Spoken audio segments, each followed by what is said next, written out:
Thôi, toàn con mẹ mà bịp mất. Có cái lươn đéo bao giờ lươn.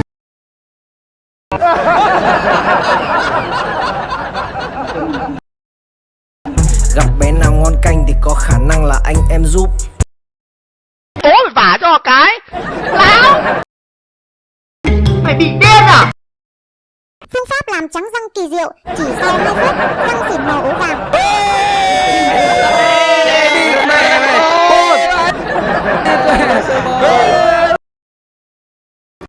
Thôi, mày đừng có bốc phét. Mày đừng có đi.